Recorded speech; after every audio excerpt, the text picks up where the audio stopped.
ധർമ്മടത്ത് JC special സ്കൂളിൽ നടന്ന leader തെരഞ്ഞെടുപ്പ് വേറിട്ട അനുഭവമായി. ഇലക്ഷൻ അർജന്റ് വാഹനം നിരനിരയായി മുറ്റത്ത്. ക്രമസമാധാന പ്രശ്നങ്ങൾ നിയന്ത്രിക്കാൻ പോലീസ്. പൊതു തെരഞ്ഞെടുപ്പിന്റെ മാതൃകയിൽ നടപടിക്രമങ്ങളെല്ലാം കൃത്യമായി പാലിച്ചാണ് തെരഞ്ഞെടുപ്പ് നടത്തിയത്. നാമനിർദ്ദേശ പത്രികാ സമർപ്പണം, വോട്ടെടുപ്പ് എന്നിങ്ങനെ പൊതു തിരഞ്ഞെടുപ്പ് ഘട്ടങ്ങളെല്ലാം പൂർത്തീകരിച്ച തെരഞ്ഞെടുപ്പ്. അത്യന്തം ആവേശകരമായ പ്രചാരണം ഉൾപ്പെടെ നടത്തിയ തെരഞ്ഞെടുപ്പ്. എന്നാൽ ഇവിടെ മത്സരം രാഷ്ട്രീയ പാർട്ടികൾ തമ്മിലല്ല, വിദ്യാർത്ഥികൾ തമ്മിൽ.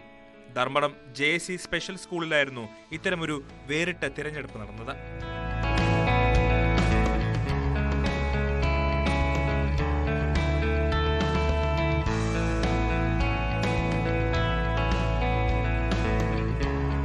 ഭിന്നശേഷിക്കാരായ വിദ്യാർത്ഥികൾക്ക് ജനാധിപത്യ പ്രക്രിയയെക്കുറിച്ചുള്ള പാഠങ്ങൾ പ്രായോഗികമായി നൽകാനാണ് സ്കൂൾ ലീഡർ തെരഞ്ഞെടുപ്പ് വേറിട്ട രീതിയിൽ നടത്തിയതെന്ന് PTA president doctor KS Suresh Kumar.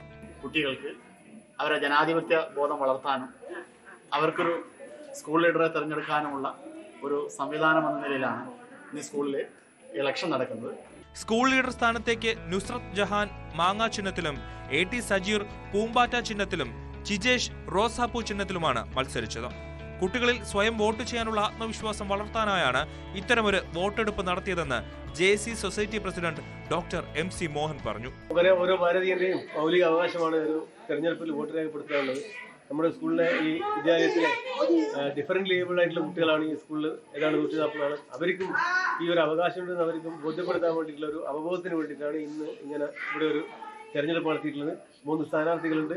ഭിന്നശേഷിക്കാരായ കുട്ടികൾ മാറ്റി നിർത്തപ്പെടേണ്ടവരല്ലെന്നും അവർക്കും തിരഞ്ഞെടുപ്പിൽ വ്യക്തമായ സ്ഥാനമുണ്ടെന്നുമുള്ള ഓർമ്മപ്പെടുത്തൽ കൂടിയാണ് ഇലക്ഷൻ എന്ന JC സ്പെഷ്യൽ സ്കൂൾ ഭാരവാഹിയായ TK രജീഷും പ്രിൻസിപ്പൽ ശോഭനയും പറഞ്ഞു.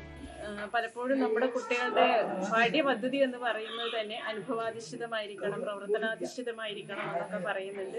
ഇവർ ഓരോന്നും അനുഭവിച്ചറിയിക്കുമ്പോൾ ഒരു പ്രിസൈഡിംഗ് ഓഫീസർ എന്താണ്, ഒരു സ്ഥാനാർത്ഥി എന്താണ്, ഒരു വോട്ടറിന്റെ അവകാശം എന്താണ്, അത്തരം കാര്യങ്ങളൊക്കെ ഇവരെ ബോധ്യപ്പെടുത്തുക എന്നുള്ളതാണ് ഞങ്ങൾ ഇതുകൊണ്ട് പ്ലാൻ ചെയ്യുന്നത്.